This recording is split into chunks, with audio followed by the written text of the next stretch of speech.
what could be the final game of the day for him if he doesn't win it.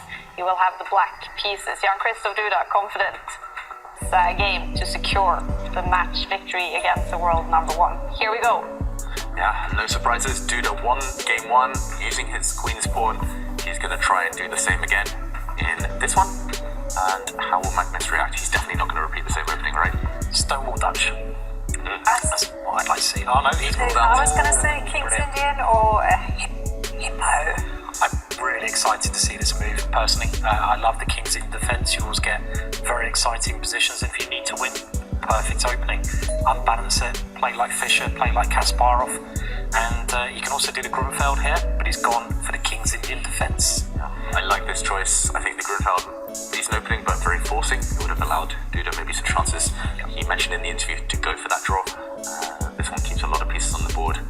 And also, it doesn't really suit Duda's style to have white here to take the space and to take the responsibility. He wants to be the one attacking, kind of sacrificing, creating chaos. He doesn't want to be the one controlling the position too much. And okay, Magnus bringing his pawn forward.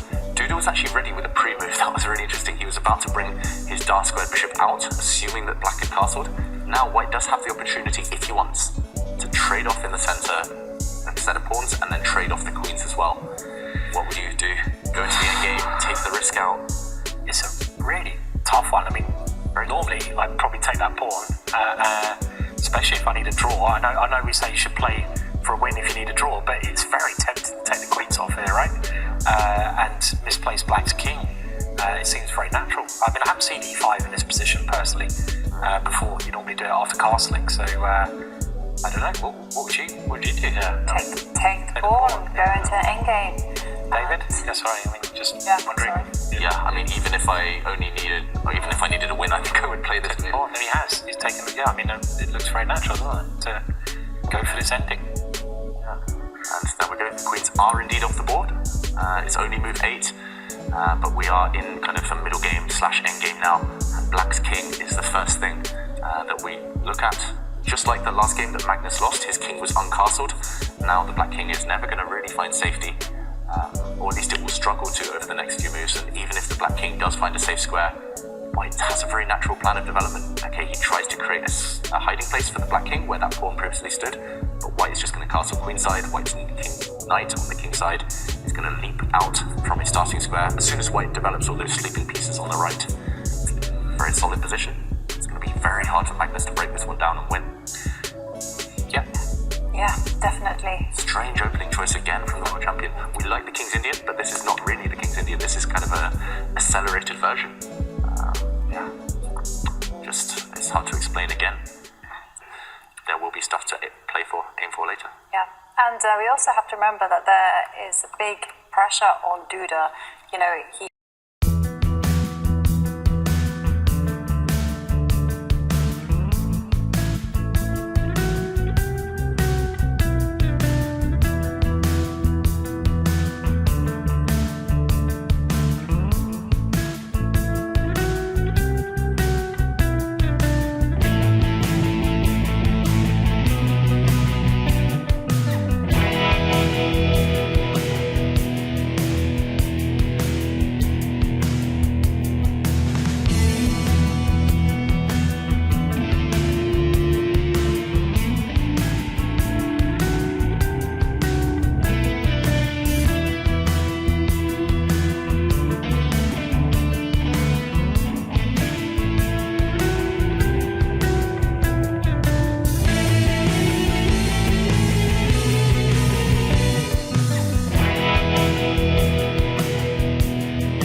Duda's about to lose on time. This is not the first time this has happened to him.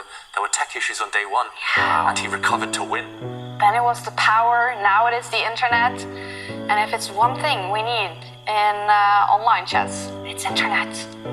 Wow. Okay, but one thing to think about now, Jan-Krzysztof Duda has been in this situation on day one, power out of his computer. He then had 5 minutes against Niemann to think about the position, and he came around and won that game. That looked like a draw. He knows what he should do now. Needs that time now. Look at him, he's looking away, but he doesn't have a board in front of him. He's trying to calculate, he's trying to work things out. Maybe he's just thinking, okay, I have to guard against these threats. I know what my next couple of moves are. He will get given back the time later. I think he had around 1.5 minutes when... Well, they boot up the internet, so it's like, again, perfect timing. Duda, the gods are shining on him, I feel. So it might work the other way, because it might give Magnus, because he now has the time to sit out and say, okay, well, my position is good. What happens if I play this? They always see, I think, dish, wasn't it? So should all be okay. It looks, it doesn't look like it's anything with the power. The internet. Could it be something with the clocks? You know, maybe they're not getting that added time. This is just pure speculation.